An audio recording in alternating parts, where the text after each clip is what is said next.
Muchas gracias, Señor, por tu gracia, tu misericordia. Nos sentimos tan bendecidos, honrados de saber que tú estás en medio nuestro, que tú habitas en la alabanza de tu pueblo. Señor, hoy nos acercamos a ti e inclinamos nuestro oído. Queremos oír tu palabra. Háblanos, Señor. Háblanos. Señor, yo te pido, habla hoy a nuestras vidas. Hazlo a pesar de mí, Señor. Pedimos porque me des de nuevo para compartir tu palabra, y también pedimos que nos ayudes a tener un corazón dócil a tu palabra. Todo esto lo pedimos en el nombre de Jesús. Amén. Son muchas las historias de hombres y mujeres, artistas, deportistas, empresarios, ministros, que cuando iniciaron sus carreras, iniciaron de una manera muy humilde, iniciaron con un muy buen corazón y una muy buena actitud, y iniciaron siempre con un sueño en mente, con una meta la cual alcanzar. Y después del tiempo, cuando alcanzaron su sueño, se convirtieron en las personas más horribles, déspotas, prepotentes, avariciosas, egoístas, etcétera. Como que alcanzar su sueño fue la peor tragedia que les pudo haber pasado.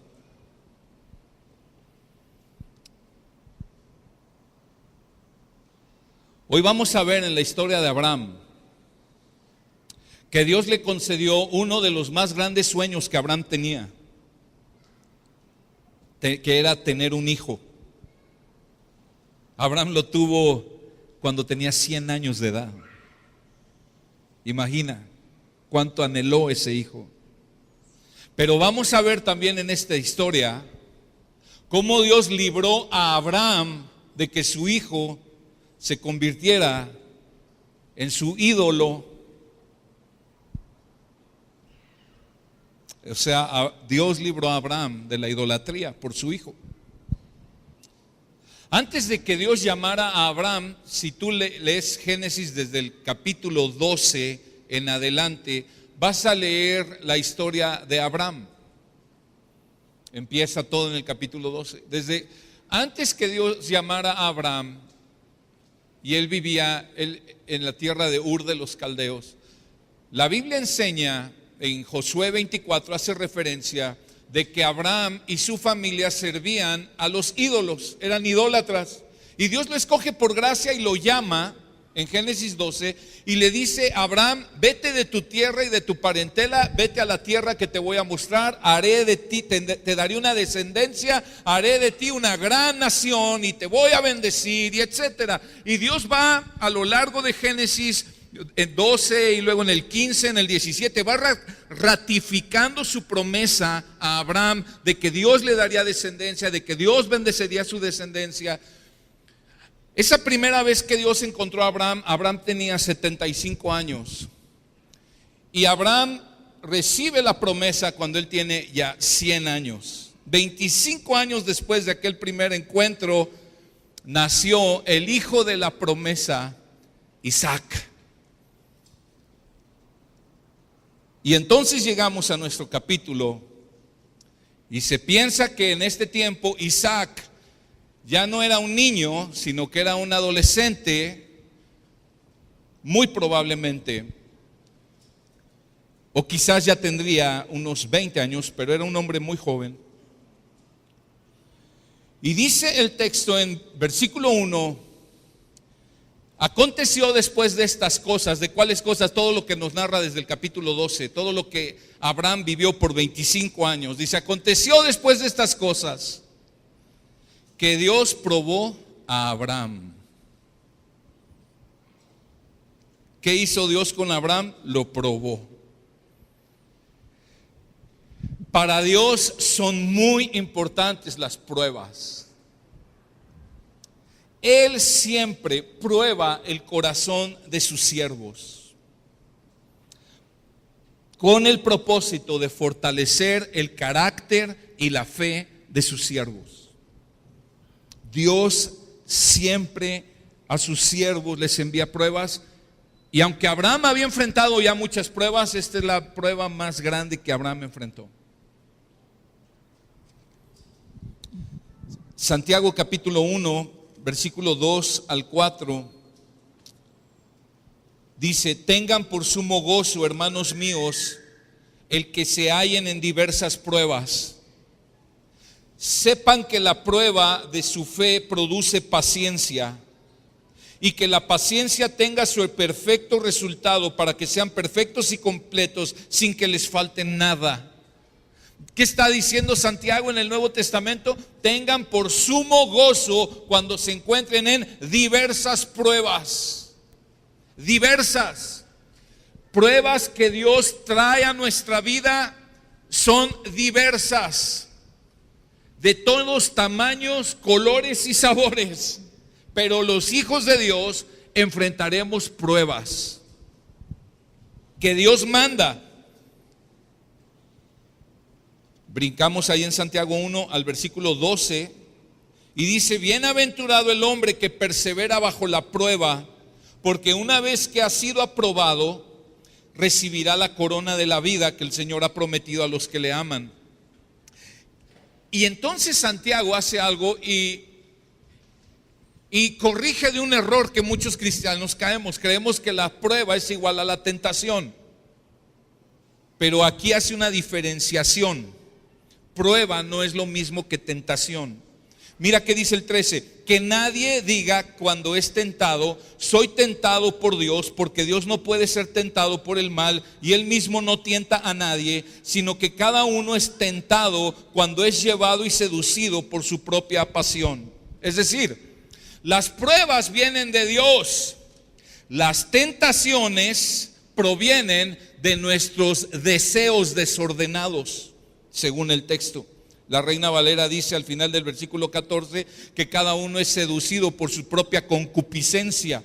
En la Biblia de las Américas, que es la que estoy leyendo, dice que cada uno es seducido por su propia pasión. Pero una explicación más exacta sería: cada uno es seducido por sus propios deseos desordenados, sus propios deseos pecaminosos. Entonces las pruebas vienen de Dios, pero las tentaciones no vienen de Dios, vienen de nuestra carne o vienen del diablo. Las tentaciones son usadas por el diablo para sacar lo peor de nosotros. Nos quiere llevar a pecar. Las pruebas, por el contrario, nos son dadas por Dios para sacar lo mejor de nosotros, para moldear nuestro carácter, nuestro corazón, madurarlo. Sí, porque leímos al principio de Santiago que dice que la prueba produce paciencia. Es fruto del Espíritu. Las tentaciones son lógicas, es decir, es lógico que si tú en otro tiempo fuiste alcohólico o fuiste adúltero, es lógico que el diablo va a mandar tentaciones de ese tipo.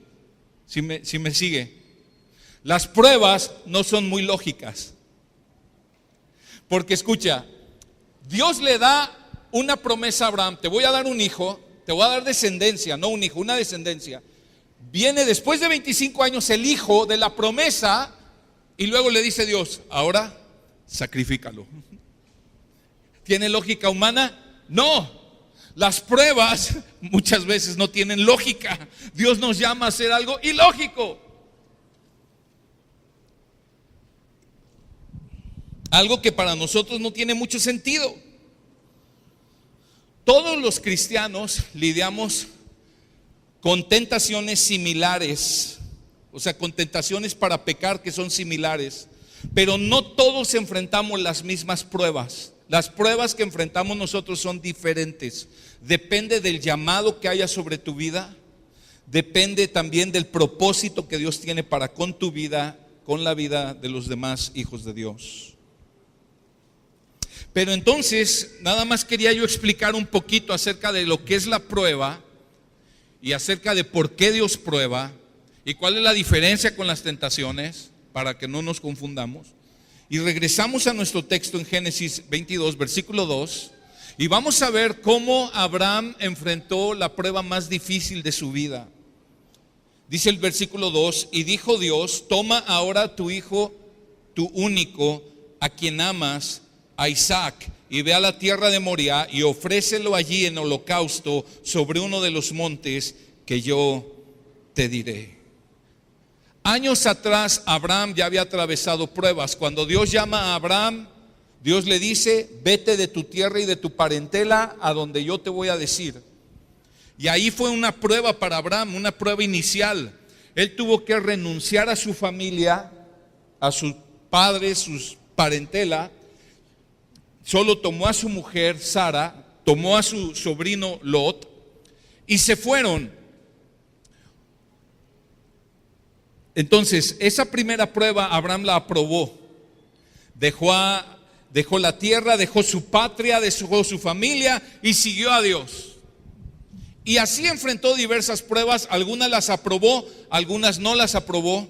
Como por ejemplo, Dios ya le había prometido un hijo, y en su desesperación, que no llegaba el hijo, y Sara tiene la brillante idea: pues ten un hijo con mi sierva, con Agar. Y Abraham dijo: bueno, pues el chango es volado, y le aplauden. Y eso no dijo, pero yo creo que lo pensó. Y tuvo un hijo con ella, y esa prueba no la aprobó. Y así, leyendo la historia de Abraham, aprobó. Él enfrentó realmente varias pruebas. Enfrentó otra prueba cuando, por ejemplo, tenían ya tanto ganado él y su sobrino, y entonces tienen que decidir hacia dónde ir, qué tierra escoger. Y Abraham pues fue probado quizás con codicia, pero él confió en Dios y él dejó que Dios decidiera. Entonces Abraham enfrentó muchas pruebas. Sin embargo, esta prueba superaba a todas. Porque aquí el Señor, fíjate el énfasis que pone el versículo al principio. Dice: Dios dijo, fíjate lo que dice: toma a tu hijo, tu único, a quien amas, Isaac. Tu hijo, tu único, el que amas, Isaac.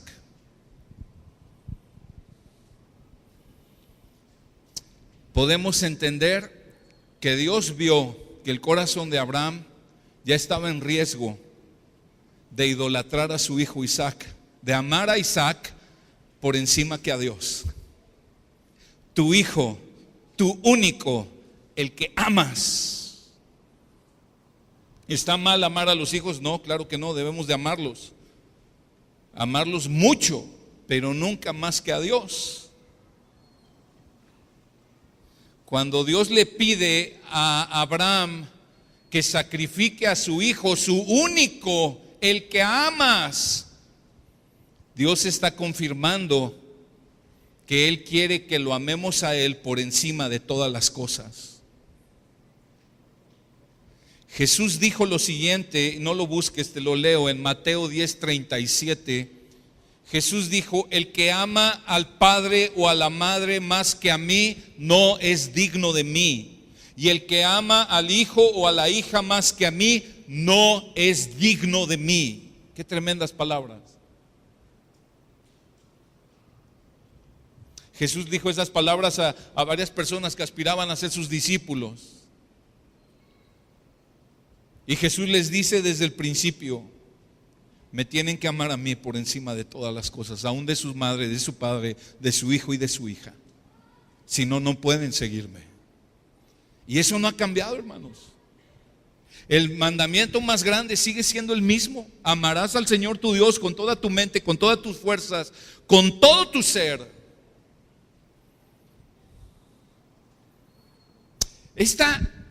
Este mandato de Dios, esta historia de Abraham nos enseña que aún las bendiciones que Dios nos da, nosotros podemos llegar a convertirlas en ídolos.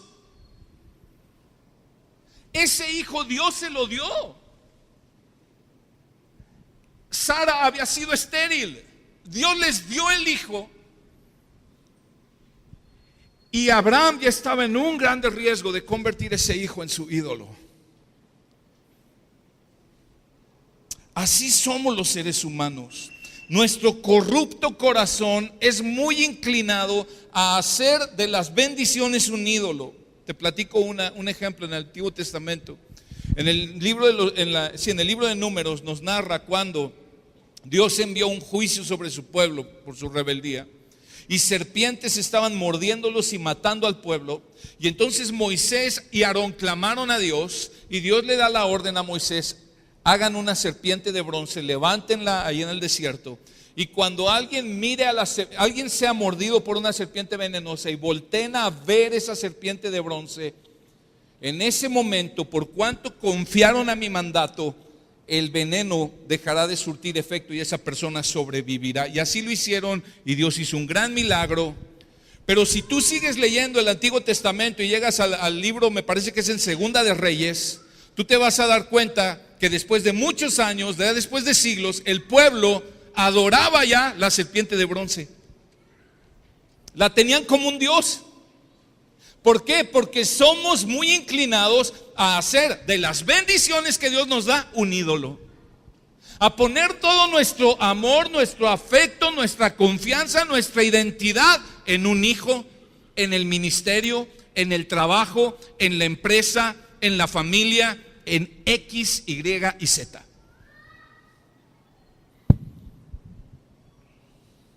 Ahora, para poder entender mejor este mandato que Dios le dio a Abraham de sacrificar a su hijo, tenemos que entender lo que en esas culturas representaba el primogénito varón. Para esas culturas, el primogénito representaba a la familia misma. Antes de que Dios le diera al pueblo su ley, vemos en Génesis que ellos entendían la importancia del hijo varón primogénito. El primogénito era quien recibía una bendición especial por sobre sus hermanos. El primogénito recibía además una herencia especial, recibía mucho más de la herencia que los demás hermanos. ¿Y por qué hacían esto? ¿Por qué tenían esa preferencia, si lo quieres llamar así? Porque haciendo eso aseguraban el lugar de la familia en la sociedad en aquellos días. Aseguraban que la familia no perdiera su lugar y siguiera vigente. En esos tiempos no eran individualistas y egoístas como somos ahora. En ese tiempo la familia tenía un valor mucho más grande, el valor que Dios le había dado. Las esperanzas y los sueños de las familias descansaban sobre el varón primogénito. El llamado que Dios le hace a Abraham a renunciar a su primogénito era un llamado a renunciar a todo. Esta era la mayor prueba que Abraham podría enfrentar. Pero te digo algo más, hay un comentarista de apellido Levinson, un comentarista bíblico, él dice lo siguiente: en realidad Dios estaba llamando a ofrecer a Isaac por los pecados de la familia. O sea, porque si te fijas, el texto dice, no le dice Abraham, asesina a tu hijo, le dice, ofrécelo en holocausto, ofrécelo en sacrificio. ¿Para qué? Para cubrir el pecado de la familia. Con ese propósito se ofrecían los holocaustos.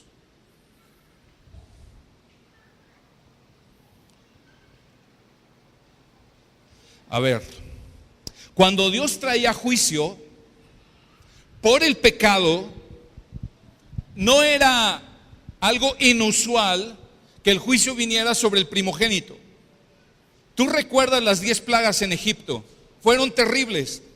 Las primeras 9 plagas en Egipto destruyeron el poderío militar, económico de la nación más poderosa en ese tiempo, de Egipto. Pero la última plaga fue la más terrible.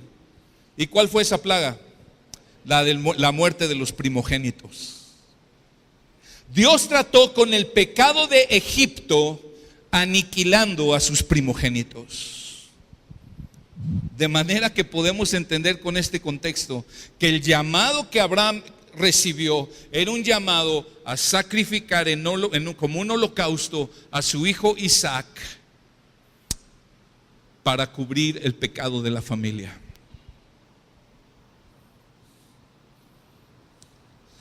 Sea como sea, hermanos, era un llamado terrible. Pero ¿cómo respondió Abraham?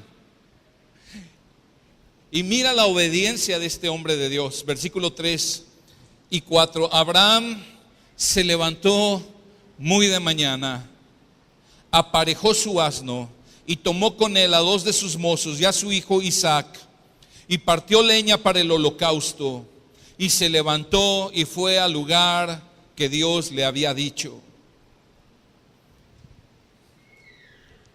Quizás Abraham pasó toda esa noche pensando, meditando en la orden de Dios, pero a la mañana siguiente él se levanta muy temprano, prepara todo para el viaje, parte la leña, la carga en unas bestias, junta a 2 siervos, levanta a su hijo y emprenden el viaje. Y dice el versículo 4: al tercer día alzó Abraham los ojos y vio el lugar de lejos. Tuvo 3 días más para pensar en lo que venía adelante. Es decir, la obediencia de Abraham no estaba guiada solo por emoción momentánea. No, esto ya fue una obediencia deliberada, bien pensada. Habían pasado ya 3 días. ¿Cuántas veces recibimos un llamado de Dios, una exhortación de Dios, y nos emocionamos en la iglesia y terminamos cantando y sí, Señor, amén, gloria a Dios, y sale uno enjundioso y el domingo empieza por la tarde, todo bien, sí, Señor, el lunes también, ahí vamos, Señor, pero el martes, miércoles ya uno se va desinflando? ¿Por qué? Porque la mente, nuestra carne, el diablo empiezan aquí a engañarnos y así, ay, pues no es para tanto, hombre. Mira, considera a los demás cómo viven. Considera a los otros, mira, también van a la iglesia y velos. Y entonces se va menguando. Pero no, Abraham estaba determinado. Ya habían pasado 3 días, él seguía firme. ¿Y por qué Abraham podía determinarse a obedecer de esa manera? Mira el versículo 5. Entonces Abraham dijo a sus mozos: quédense aquí con el asno, yo y el muchacho iremos hasta allá, adoraremos y volveremos. Esta es una declaración gloriosa. Es una declaración de fe. Le dice a sus mozos: aquí espérense ustedes, mi hijo y yo vamos a ir allá al monte, adoraremos y volveremos. ¿Qué estaba pensando Abraham? ¿Por qué dijo adoraremos y volveremos? La respuesta la encontramos en Hebreos capítulo 11. Hebreos 11 del 7 al 9. Ahí nos dice qué estaba pensando Abraham. 11 versículo 17 de Hebreos. Hebreos 11, 17 dice: por la fe Abraham, cuando fue probado, ofreció a Isaac, y el que había recibido las promesas ofrecía a su único hijo. Fue a él a quien se le dijo: en Isaac te será llamada descendencia. Él consideró que Dios era poderoso para levantar aún de entre los muertos, de donde también en sentido figurado lo volvió a recibir. ¿En qué estaba pensando Abraham? En que Dios era fiel. Dios le había prometido ese hijo. Dios le había dicho, y tú puedes ver el capítulo anterior de Génesis, en Génesis 21, Dios le dice: en Isaac te será llamada descendencia. Es decir, Dios le prometió a Abraham: de Isaac voy a traer tu descendencia, Abraham. Por eso Abraham está tan seguro y dice: mira, mi hijo y yo vamos a ir, vamos a adorar y vamos a regresar. ¿Por qué? Porque él sabía en su corazón: Dios es capaz y es poderoso de aún resucitar a mi hijo. Es lo que dice Hebreos. Consideró que Dios era poderoso aún para levantar a los muertos. Abraham confiaba en el poder de Dios y en el carácter de Dios. Abraham ya había caminado por 25 años con Dios. Abraham ya había visto a Dios ser fiel a sus promesas. Abraham conocía a Dios, conocía su carácter, conocía que Dios es bueno, es fiel, es justo y que Dios no lo iba a abandonar. Y que aunque tuviera que sacrificar a su hijo, Dios lo podría levantar de entre los muertos. Por eso Abraham pudo obedecer, porque confiaba en Dios.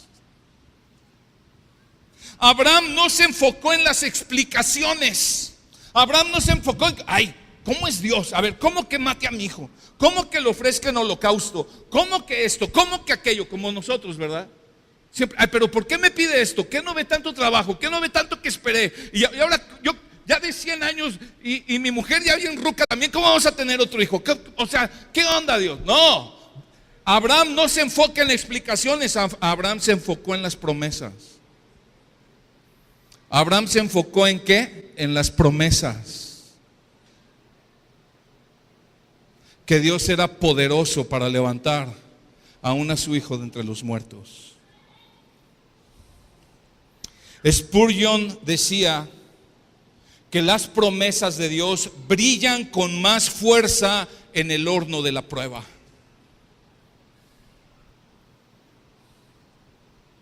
Es ahí cuando estás en el horno de la prueba, cuando las promesas de Dios son más reales, más tangibles, y es de donde te sostienes para no hundirte y aún para seguir adelante y con gozo. ¿Por qué vivimos vidas desobedientes a Dios? Porque no confiamos en Él. Esa es la respuesta. ¿Por qué nos aferramos a nuestros ídolos? Porque no confiamos en Dios. El que se aferra al adulterio, a la pornografía, no confía en que Dios es fuente de gozo y de placer mucho mayor que la impureza sexual. El que se aferra a la avaricia y al retener más de lo que es justo materialmente, no confía en que Dios es sustentador y proveedor fiel. El que se aferra a la venganza y al rencor no confía en que Dios es un juez justo. Quien se aferra a controlar a la persona amada no confía en que Dios es poderoso para cuidar o sustentar a esa persona. La señorita que se aferra a un novio inconverso que no tiene temor de Dios, esa señorita no confía en que Dios es suficiente para sustentar y darle plenitud a su propio corazón y a su vida misma. Al final de cuentas, hermanos, ¿por qué no obedecemos? Es una cuestión de incredulidad.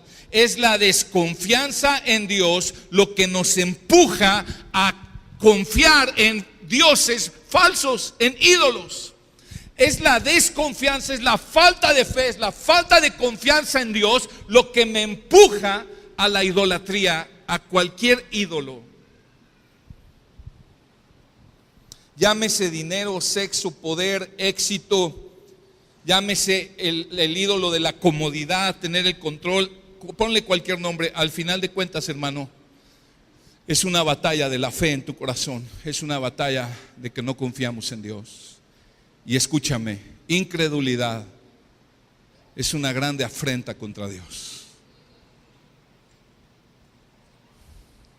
Es una gran afrenta. Es un insulto.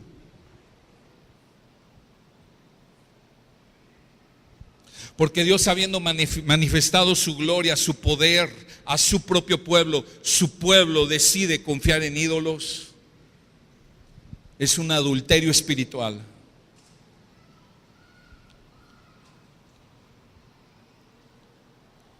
Pero Abraham obedeció, y la razón es porque él confiaba en Dios. Él dijo: Dios me hizo una promesa, Dios la va a cumplir.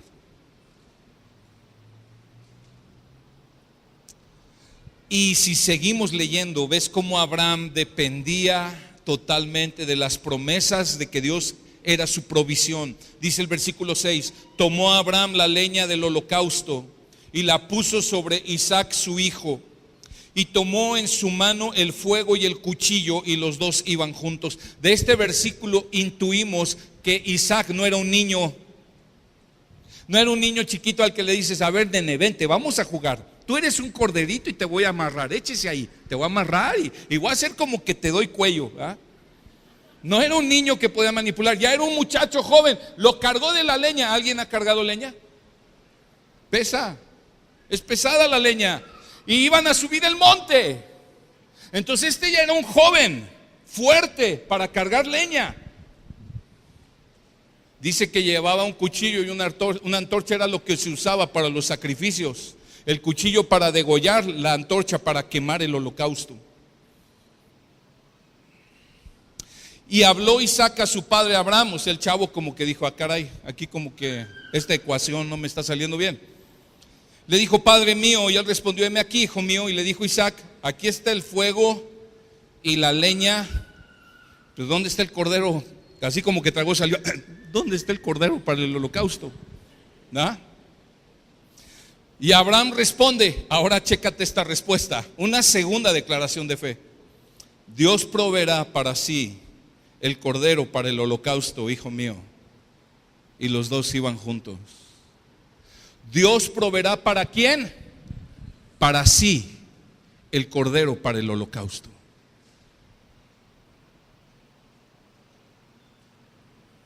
El corazón de Abraham estaba totalmente rendido al Señor. Primero confió en que Dios podría resucitar a su hijo. Ahora estaba confiando en que Dios supliría un cordero, un sustituto, uno que muriera en el lugar de su hijo Isaac. Dios proveerá para él mismo el cordero para el holocausto. Abraham no podía entender en ese momento el propósito de esa prueba, pero Abraham sí podía confiar en la sabiduría, el amor y el cuidado de Dios por él mismo y por su hijo. Hermano, no siempre tenemos que entender las pruebas de Dios, pero sí siempre tenemos que confiar en su amor, su cuidado, su compasión y misericordia para con su pueblo. Dios siempre está contigo en la prueba. Es imposible, bíblicamente es imposible que un hijo de Dios atraviese la prueba solo. Es imposible. Dios siempre promete: aunque pases por el fuego, no te quemará, la llama no arderá en ti, porque yo estaré contigo.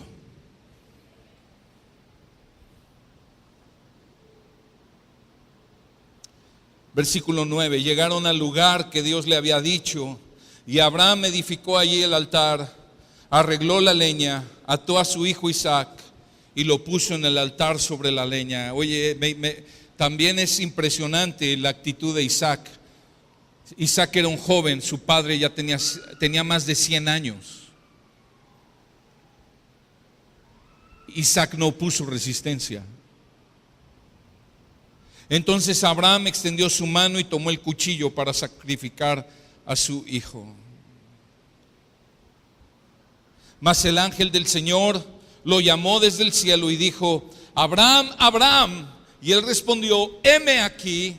Y el ángel dijo: no extiendas tu mano contra el muchacho ni le hagas nada, porque ahora sé que temes a Dios, ya que no has rehusado a tu hijo, tu único. Es impresionante el punto al cual llegó esta historia, el mero clímax. Abraham levanta la mano con el cuchillo, está dispuesto a sacrificar a su hijo porque Dios se lo pidió. Pero acuérdate, ¿por qué está dispuesto a dar ese paso de fe y de obediencia? Porque él confiaba en Dios. Y en el último instante, a nosotros siempre nos parece, Dios a veces llega en el último momento. Dios tiene todo bajo control. Dios llega en el momento preciso. Dice que el ángel del Señor, y cuando tú lees en el Antiguo Testamento el ángel de Jehová, el ángel del Señor es el Señor mismo, es Dios mismo.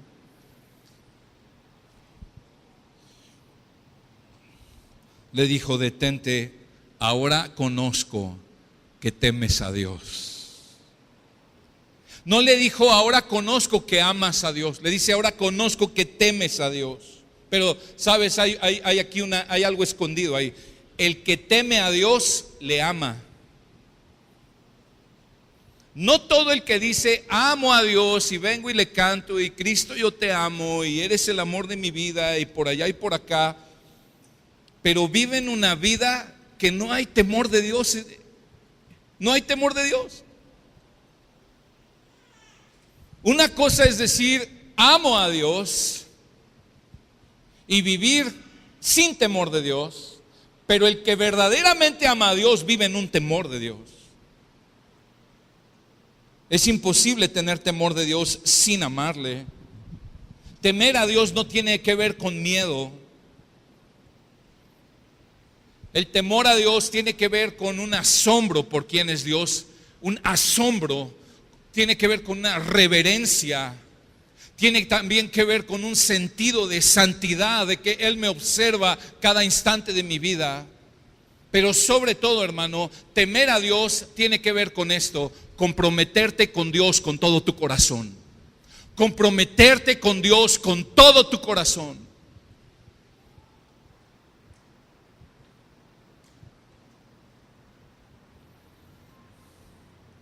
Esta prueba, ¿de qué se trataba? Se trataba de ver si Abraham amaba a Dios por encima de todas las cosas. Si Abraham amaba a Dios más que a su hijo, su único, el que amaba.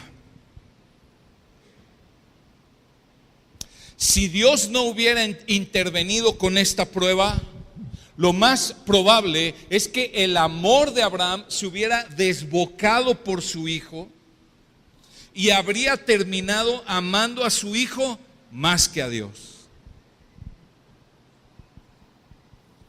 Quizás Abraham se hubiera convertido en un padre autoritario, perfeccionista, enojón, inflexible, exigiéndole perfección a su hijo porque era el heredero, era el hijo del pastor, ¿verdad? O bien podría haberse convertido en un alcahuete que no disciplinara casi nada a su hijo. Pero Dios lo libró de eso. Porque padres que idolatran a sus hijos o son unos autoritarios o son unos alcahuetes que no los disciplinan nunca. Pero Abraham fue librado de esa idolatría. Y ahora Abraham, después de esta prueba, podía amar a su hijo de una manera más sabia y más justa.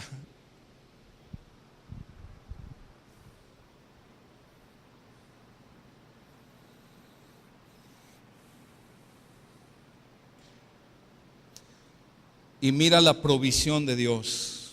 ¿Recuerdas que Abraham dijo: hijo, Dios va a proveerse para sí un cordero para el holocausto? Y dice el versículo 13 y 14: entonces Abraham alzó los ojos y miró, y he aquí vio un carnero detrás de él, trabado por los cuernos en un matorral. Y Abraham fue, tomó el carnero y lo ofreció en holocausto en el lugar de su hijo.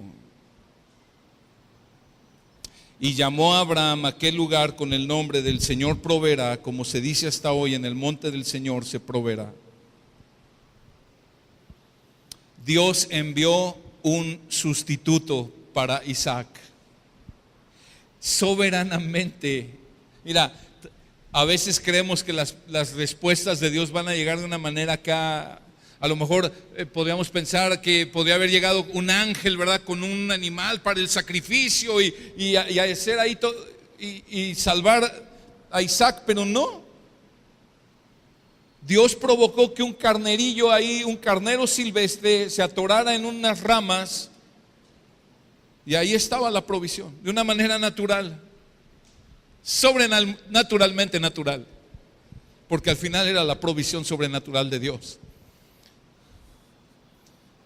El carnero sustituto murió en el lugar de Isaac por los pecados de la familia. Ahora, ese cordero no podía llevar el pecado de la familia, pero ese cordero apuntaba al que sí puede llevar los pecados de todas las familias del mundo, al cordero que vendría miles de años después, Jesucristo, aquel de quien Juan el Bautista, cuando lo ve venir delante del pueblo, en Juan capítulo 1 dice: he aquí el Cordero de Dios que quita el pecado del mundo. Cuando Abraham dijo: el Señor proveerá un cordero para el sacrificio, Abraham no sabía, pero estaba profetizando la venida del Mesías.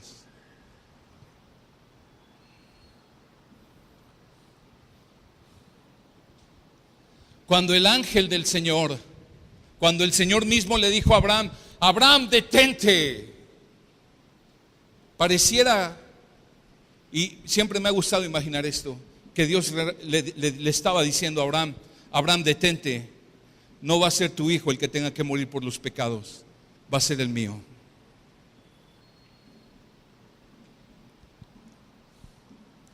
Isaac en todo momento estuvo acompañado por su padre en el camino al monte y a punto de ser sacrificado en el altar. Pero cuando Jesús atravesó todo el Vía Crucis, toda la pasión, el sufrimiento, llegó al monte y clamó: Padre mío, ¿por qué me has desamparado? Para él no hubo respuesta. Para él no hubo un ¡hey, deténganse! Él sí fue sacrificado. Él fue muerto por tus pecados y mis pecados. Isaac fue librado por un sustituto. Jesús fue nuestro sustituto. Abraham confiaba en que el Señor resucitaría a su hijo y que Dios supliría un sustituto. En Cristo se cumplieron ambas cosas. Él es el sustituto y Él resucitó al tercer día de entre los muertos. Abraham obedeció confiando en las promesas de Dios. Jesús fue obediente hasta la muerte de cruz, confiando en la promesa del Padre. Tú y yo podemos obedecer a Dios confiando en sus promesas. Al hacerlo, confiando en que Cristo murió por nosotros, confiando en sus promesas de darnos un reino eterno. Al hacerlo, al obedecer con esa confianza, somos libres del pecado de la idolatría y del poder de la idolatría sobre nuestras vidas. Es la obra de Cristo en su muerte y resurrección lo que nos libra del pecado y el poder de la idolatría. Dice Primera de Pedro 3:18: porque también Cristo murió por los pecados una sola vez, el justo por los injustos, para llevarnos a Dios, muerto en la carne, pero vivificado en espíritu. Y al final de nuestro texto vemos cómo el Señor bendice a Abraham. En el versículo 15, el ángel del Señor llamó a Abraham por segunda vez desde el cielo y dijo: por mí mismo he jurado, declara el Señor, que por cuanto has hecho esto, no me has rehusado a tu hijo, tu único. De cierto te bendeciré grandemente y multiplicaré en gran manera tu descendencia como las estrellas del cielo, como la arena en la orilla del mar, y tu descendencia poseerá la puerta de sus enemigos. Y en tu simiente serán bendecidas todas las naciones de la tierra, porque tú has obedecido mi voz. Entonces Abraham volvió a sus mozos y se levantaron y fueron juntos a Berseba, y habitó Abraham en Berseba. ¿Te das cuenta cómo la bendición de Dios vino a la vida de Abraham? Por cuanto él estuvo dispuesto a amar a Dios por encima de todas las cosas, renunciar. Y no quiere decir que Abraham renunció a amar a su hijo, simplemente puso a su hijo en otro grado, lo degradó, es decir, puso en el primer lugar a Dios y a Isaac en el segundo lugar. Y eso es lo que Dios espera de ti y de mí. No que dejes de amar a tus seres queridos. Él lo dijo claro en la cita de Mateo 10: el que ame a su padre, a su madre, o a su hijo, a su hija, más que a mí, no es digno de mí.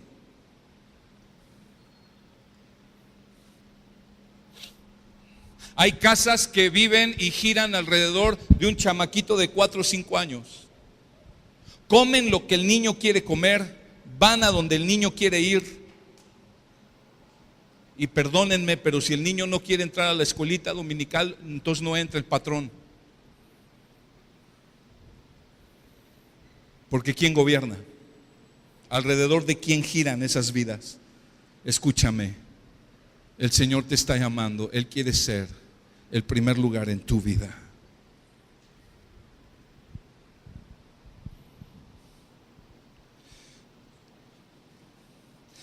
Dios, con estas promesas que acabo de leer, reconfirma su pacto con Abraham.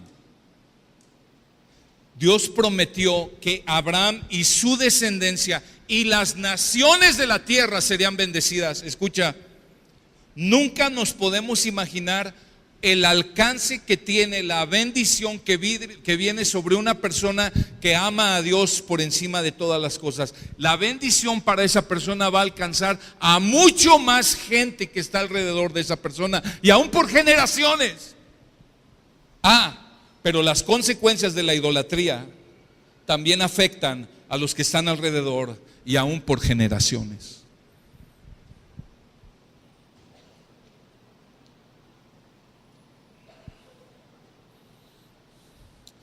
¿Quiere ir pasando el grupo de alabanza, por favor?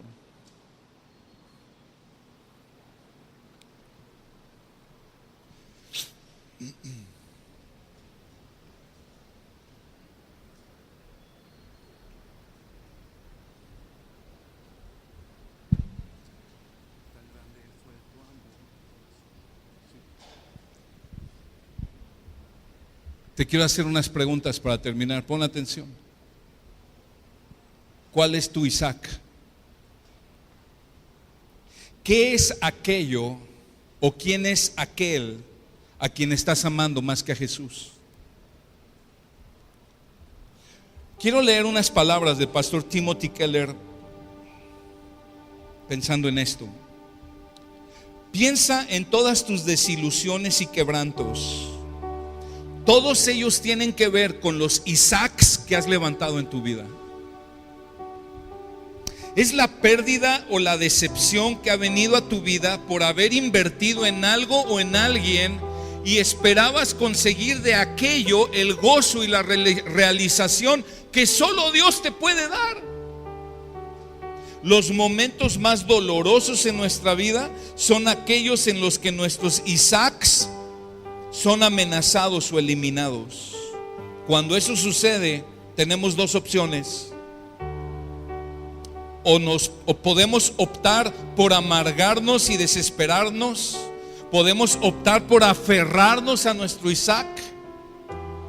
Podemos llegar a mentir, hacer trampas, vengarnos, guardar rencor, aún hacer a un lado nuestras convicciones con tal de sentir algún tipo de alivio. Pero la segunda opción es que puedes subir al monte y decirle a Dios: Dios, veo que me estás llamando a vivir sin algo de lo que pensé que nunca podría prescindir. Me estás llamando que te entregues, Señor, algo de lo cual he creído que no puedo vivir sin Él.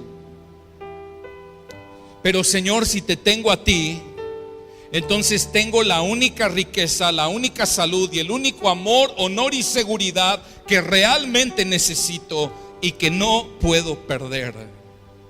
Jesús es todo lo que necesitamos.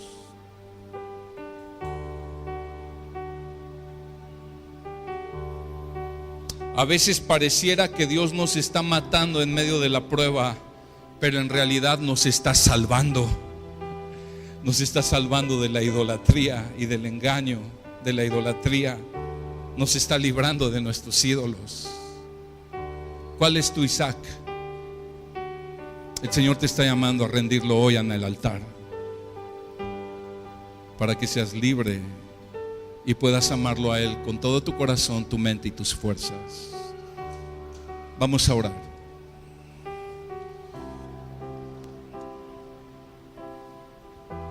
Señor, gracias por tu palabra.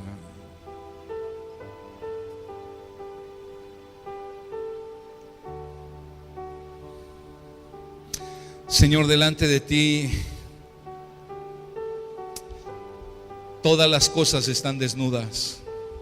No hay nada que podamos ocultar de ti, Señor. Tú lo sabes todo. Hoy venimos ante ti, Señor, con nuestro corazón tal cual es.